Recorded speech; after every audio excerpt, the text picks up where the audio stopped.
everyone, and welcome to day 19 of my horror movie review marathon, and I've got Wes Craven's New Nightmare movie review. The demonic presence of Freddy Krueger now haunts the cast of the first Nightmare on Elm Street, but what makes this time so new?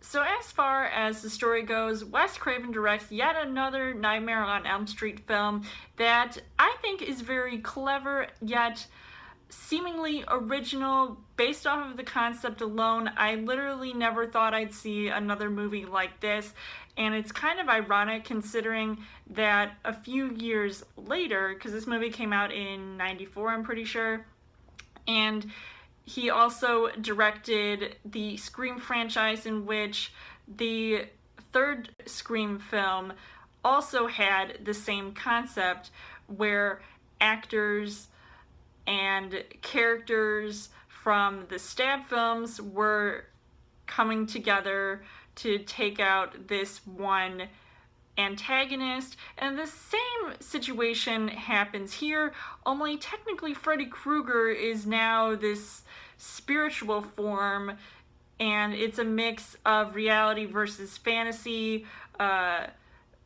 being in that Freddy Krueger dream state, and now Freddy Krueger is coming out and taking everybody and killing them and all sorts of things, and it's really cool to see because I have seen the first and the original Nightmare on Elm Street, so I was really impressed with that movie, and I actually enjoyed watching this movie, and because I had heard a lot of pretty good things about it, and of course I'm a huge Wes Craven fan, and I actually was dressed up as Freddy Krueger a few years ago, and I think that this movie really gave it a new spin on the character and the franchise as a whole, because quite frankly there were a lot of Nightmare on Elm Street movies before this one came out.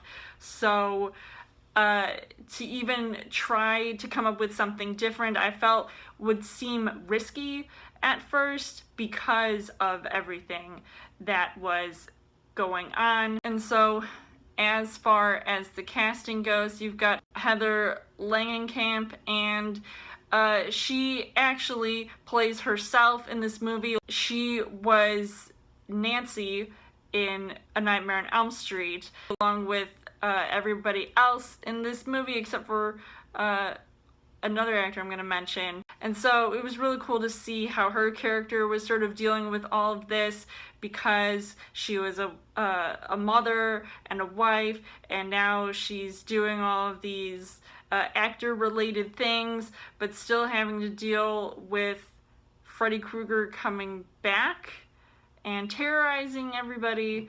Robert Englund, of course, as Freddy Krueger, but also himself was really cool to see, the man behind the makeup and prosthetics. So, and of course the famous glove with knives on it. So it was just pretty awesome to see, at least for him to sort of break character but also get back into character.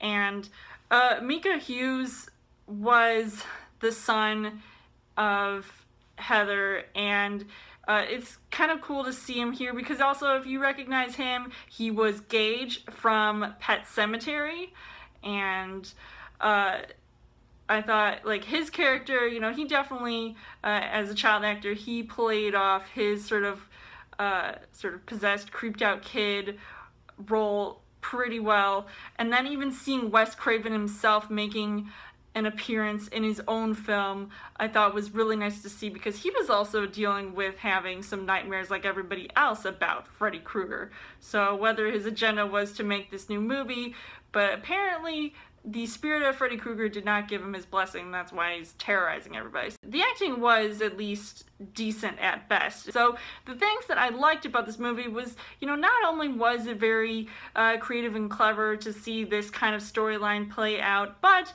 it was pretty creepy at times, and I felt like brought back some of my memories of the original Nightmare on Elm Street films by using certain scenes that, they reused certain scenes from the first movie and have it play out again. So I thought it was really creepy to see that, just how terrifying Freddy Krueger was going to be on screen than we had ever seen before, and just seeing how everybody sort of reacted to all this going down.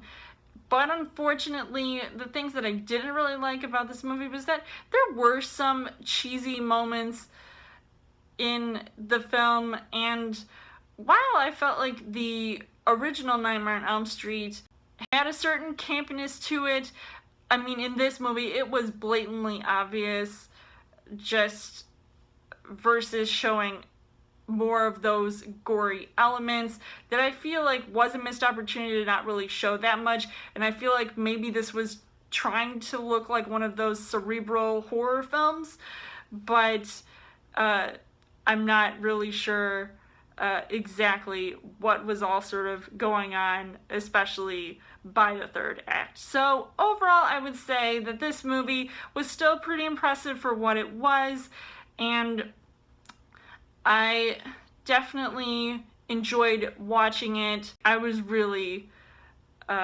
just excited by what I saw. So I would actually recommend seeing this movie to anybody who has been a fan of the Nightmare on Elm Street series. How would you actually rank this movie with the other Nightmare films? So I would give this 4 hearts on the heart rate scale. So let me know in the comments what you guys thought of Wes Craven's new Nightmare, and come back tomorrow for day 20 of my horror movie review marathon. And as always, you guys can subscribe to my channel. I've got more movie reviews, movie updates, come back every week for a Chill Thursday video. You guys can also like me on Facebook and follow me on Twitter, and I will see you guys later.